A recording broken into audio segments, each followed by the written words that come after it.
Welcome to waves media. ఎంతో నమ్మకంతో ఎన్నుకున్న ప్రజల కోసం పనిచేయడం ప్రజాప్రతినిధులుగా తమ బాధ్యత అన్నారు చీఫ్ విప్ వినుకొండ ఎమ్మెల్యే జీవి ఆంజనేయులు. అందుకు తగ్గట్టే ప్రజల సమస్యలపై వెంటనే స్పందించి పరిష్కారం చూపటమే తమ ధ్యేయం అన్నారు. వినుకొండలోని చీఫ్ విప్ కార్యాలయంలో శుక్రవారం నిర్వహించిన ప్రజా దర్బార్కు విశేష స్పందన లభించింది. వివిధ సమస్యలపై 74 ఆర్జీలు వచ్చాయి. అవన్నీ ఓపికగా పరిశీలించి తగు చర్యలు తీసుకుంటామని హామీ ఇచ్చారు. రెవెన్యూ, త్రాగునీరు, విద్యుత్ సమస్యలపై సహా తదితర అంశాలకు సంబంధించి ఎక్కువగా ఫిర్యాదులు వచ్చాయి.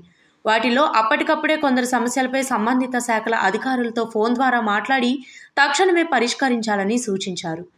ఈ కార్యక్రమంలో స్థానిక జీడీసీసీ చైర్మన్ మక్కన మల్లికార్జునరావు, జనసేన నాయకులు నాగశ్రీను రాయల్, ప్రజాప్రతినిధులు, అధికారుల బృందం, పార్టీ శ్రేణులు పాల్గొన్నారు.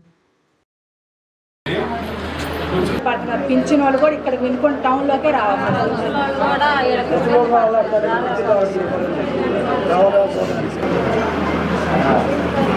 వెలుగులో ఉంటున్నట్టు మీ దయ సార్. కేవలం 2-3 ఏళ్లలో బాగుపడుతుంది, చాలా చక్కగా ఉంటుంది. తొందరలోనే కమిషనర్ గారు వస్తే టిట్కో ఇళ్ళు వెళ్ళే దారిలో సుందర కాలనీ ఉంది. ఆ కాలనీ వాళ్ళకి డోర్ నెంబర్లు ఇవ్వండి. ఇక్కడ నుండి దాన్ని అర్బన్లో కలిపేసేయండి. దాన్ని ఏం చేయాలో ప్రొసీజరు చేయండి. ఎందుకంటే మన టిట్కో ఇళ్ళకి ఎటు వాటర్ పైప్ లైన్ వెళ్తుంది. అదే పైపులో వీళ్ళకి కూడా మంచి ఇళ్ళు ఇవ్వచ్చు.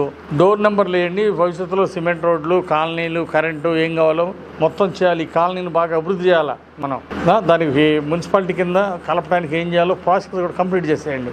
ఇది పర్సనల్ ఇంట్రెస్ట్ తీసుకోండి. ఈ కాలనీని బాగా మనం దత్తత తీసుకొని బాగా అభివృద్ధి చేయాలి. ఓకే, రేపే ఒక 2-3 రోజులలో దాన్ని విజిట్ చేసి మీరు దాన్ని మనం ఏ విధంగా చేయొచ్చు మొత్తం చెప్పండి.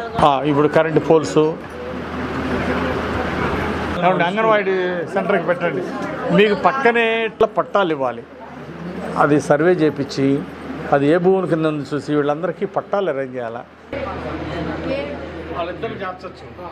ఎన్ని సరిపోయి